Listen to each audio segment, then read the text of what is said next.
श्री स्वामी समर्थ. जय गजानन माऊली. आजचा हा व्हिडिओ तुम्ही शेवटपर्यंत नक्की बघा. यातून तुम्हाला नक्कीच काहीतरी शिकायला मिळेल. शब्दांची रेंज चांगली असेल तर माणसाचं नेटवर्क कधीच तुटत नाही.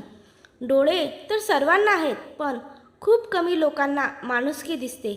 बाकीच्यांना तर पैसा आणि स्वतःचा फायदाच दिसतो. फालतू लोकांच्या गोष्टी मनावर नाही घ्यायच्या. जे आपल्याला चिल्लर समजतात ते आधीच भंगाराच्या भावात विकलेले असतात. जे आपल्याला आपले समजतात ते नेहमीच आपल्या संपर्कात असतात. जे आपले नसतात ते नेहमीच संपर्क क्षेत्राच्या बाहेर असतात.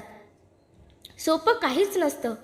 आयुष्यात जॉबचं टेन्शन, लग्नाचं टेन्शन, घरातील प्रॉब्लेम, नात्यांमध्ये प्रॉब्लेम, असं वाटतं की यातून मी कधी बाहेर पडेल, कधी आयुष्य सुखी होईल. पण खरं तर आयुष्य असंच असतं. प्रत्येक व्यक्तीच्या आयुष्यात प्रॉब्लेम असतात. प्रत्येकजण लढत असतो, झटत असतो, मार्ग शोधत असतो. पण हेच आयुष्य असतं. मित्रांनो, सगळं चांगलं असं कधी नसतं. आपल्याला या सगळ्यांमधून सुख आणि आनंद शोधावा लागत, नाहीतर आपण कायम दुःखीच राहू. आपण नेहमी म्हणतो आधी काम, जबाबदाऱ्या पूर्ण करू, मग आयुष्य एन्जॉय करू. पण कळत न कळत 40-50 ओलांडली जाते. या वयानंतर शरीर मर्यादा दाखवायला लागतं. आजार, औषध साथीला येतात. मग मनासारखं जगणं जमतच नाही. म्हणून आनंद नेहमी नंतर ठेवू नका. जबाबदाऱ्या कधीच संपत नाहीत, पण आयुष्य थांबत नाही. आजचा आनंद पुढे ढकलू नका, कारण वय थांबत नाही. सत्कर्म केलेल्या व्यक्तीला आधार शोधण्याची गरज नसते, कारण कितीही वाईट प्रसंग अशा व्यक्तीवर आल्यावर त्या व्यक्तीला आधार ही नियती, निसर्ग आणि प्रकृती देत असते. अशी माणसं संकटात अडकतातही आणि त्यातून सुखरूप सुटतातही. व ही गोष्ट त्यांनी त्यांच्या जीवनात केलेल्या सत्कर्मामुळेच होत असते. त्यामुळे कायमच कोणाची ना कोणाची मदत करावी. असे सत्कर्म केलेले कधीच वाया जात नसते. आज न उद्या भविष्यात त्या केलेल्या सत्कर्माचे फळ आपल्याला चांगल्या स्वरूपात वाईट प्रसंगात किंवा संकटसमयी हे मिळतच असते. जेव्हा तुम्ही बरीच पुस्तकं वाचता तेव्हा काय होते? भिकाऱ्यात पण माणूस दिसायला लागतो. चोरीमध्ये पण चोरी करण्याचे कारण दिसायला लागते. प्रेम आणि वासना यातील फरक कळायला लागतो. एखाद्याची चूक झाल्यावर त्याला माफ करण्याची ताकद येते. कोणत्या ठिकाणी बोलावे आणि कुठे बोलू नये हे कळते. चाकू, बंदूक यांच्यापेक्षा जास्त शब्द तीक्ष्ण असतात हे समजते. आईवडिलांची किंमत कळायला लागते. ब्रेकअप, घटस्फोट, जवळच्या व्यक्तीचे मरण अशा गोष्टी म्हणजे पूर्ण जीवन संपले हा गैरसमज दूर होतो. या गोष्टी पण इतर गोष्टीसारख्याच सामान्य वाटायला लागतात. प्राण्यांबद्दल आपुलकी वाटायला लागते. सोशल मीडियावर हसऱ्या चेहऱ्यांचे फोटोज टाकून खुश आहेत असं दाखवणारे लोक खऱ्या आयुष्यात किती दुःखी आहेत हे समजते. कलाकार चित्रपटात नाटक काम करतात.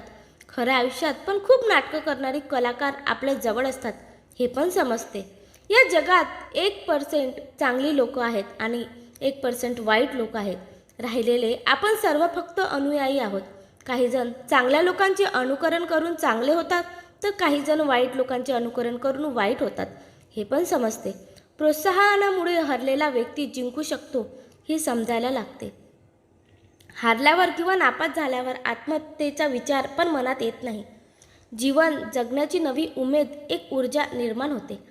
आयुष्याच्या प्रत्येक संवेदनशील भावना निर्माण होते. एकमेकांच्या सुखदुःखाची तीव्रता कळते. करोडोंची संपत्ती असणाऱ्यामध्ये गरीब तसेच दिवसांचे 200 रुपये कमावणाऱ्या श्रीमंत दिसायला लागतो. आयुष्य खऱ्या अर्थाने सुंदर करण्यासाठी संघर्षाची गरज असते. तुम्हाला जर माझे विचार पटत असतील तर कमेंटमध्ये एक छानशी कमेंट नक्की करा. जय गजानन माऊली तुम्ही लिहू शकता किंवा श्री स्वामी समर्थ अशीही कमेंट करू शकता. चला हवा येऊ द्या या कार्यक्रमात सिने कलाकार जॅकी श्रॉफ यांनी स्वतःबद्दलचा मन हेलावून टाकणारा अनुभव सांगितला. कार्यक्रम पाहणाऱ्यांनी ऐकला असेलच, परंतु ज्यांनी नाही ऐकला त्यांच्याकरिता. जॅकी श्रॉफ यांच्या शब्दात, मी चित्रपटात येण्यापूर्वी वाळकेश्वर येथे चाळीत राहत असे. तेव्हा मी, माझा भाऊ व आई वडील एका खोलीत राहत असू. रात्री झोपेत कधी मला खोकला आला तर आई उठून बसत असे. आई खोकली तर मी उठून बसत असे. चित्रपटात काम मिळाल्यावर पैसा आला, श्रीमंती आली, खोलीचा फ्लॅट झाला, खोल्या वाढल्या, भिंती मधोमध आल्या.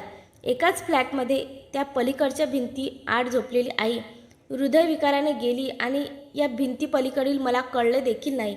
सांगा, मी काय कमावले आणि काय गमावले? ज्या पात्रतेने तुम्हाला नोकरी दिली तीच पात्रता एखाद्या व्यक्तीकडे आहे, त्याला अजूनही नोकरी नाही. ज्या प्रार्थनेचे उत्तर देवाने तुमच्यासाठी दिले तीच प्रार्थना इतर लोक करत आहेत, पण यश मिळाले नाही.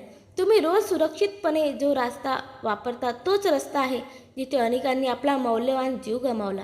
ज्या मंदिरामध्ये देवाने तुम्हाला आशीर्वाद दिला त्याच मंदिरामध्ये इतर लोकही पूजा करतात, तरीही त्यांचे जीवन विसंवाद आहे. तुम्ही हॉस्पिटलमध्ये वापरलेला बेड, तुम्ही बरे झालात आणि डिस्चार्ज मिळाला, त्याच बेडवर इतर अनेकांनी अखेरचा श्वास घेतला. ज्या पावसाने तुमच्या शेतात चांगले पीक आले त्याच पावसाने दुसऱ्याचे शेत उद्ध्वस्त केले. कृतज्ञ राहा, कारण तुमच्याकडे जी आहे ती फक्त ईश्वरी कृपा आहे. तुमच्याकडे असलेल्या सर्व गोष्टींचा तोच दाता आहे. म्हणून तुमच्याकडे असलेल्या प्रत्येक गोष्टींसाठी कृतज्ञ राहा, कृतज्ञ राहा. देव 33 कोटी असले तरी गणपती तर एकच आहे की. घरातल्या गणपतीला हात जोडले काय आणि दगडूशेठ लालबागच्या राजाला हात जोडले काय? मनात भाव असेल तर कुठलाही गणपती पावणारच आहे. पण असं कसं चालेल जोपर्यंत 5-10 हजार लोकांच्या रांगेत मस्त रगड घासाघासी करत घामेघूम होऊन गणपतीसमोर पोचल्यावर त्या मंडळाच्या एखाद्या छपरी कार्यकर्ता आपल्या मानगुटीला धरून गणपतीच्या पायावर डोकं आपटून कुत्र्यासारखं फरफटत बाजूला फेकून देत नाही, तोपर्यंत गणपतीचं दर्शन झाल्यासारखं फील येत नाही. मग तिथून कसाबसा बाहेर पडून विस्कटलेले कपडे, केस नीट करत फेसबुकवर स्टेटस अपडेट करायचं.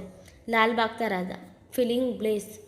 नोकरी करणारी स्त्री निवडताना ती घर पूर्ण वेळ सांभाळू शकत नाही, हे मान्य करावेच लागेल. जर तुम्ही तुमची काळजी घेणारी आणि तुमचं घर पूर्ण सांभाळून घेणारी गृहिणी निवडली असेल तर ती पैसे कमावत नाही, हे तुम्हाला मान्य करावेच लागेल. जर तुम्ही आज्ञाधारक स्त्री निवडत असाल तर तुम्ही हे मान्य केले पाहिजे की तुमच्यावर पूर्णपणे अवलंबून आहे आणि तुम्ही तिची संपूर्ण जबाबदारी घेतली पाहिजे. जर तुम्ही एखाद्या कणखर व धाडसी स्त्रीला निवडत असाल तर ती कठोर आहे आणि तिला तिचं मत आहे, हे तुम्हाला मान्य करावंच लागेल. जर तुम्ही सुंदर स्त्री निवडत असाल तर तिचे होणारे मोठे खर्च तुम्हाला स्वीकारावे लागतील.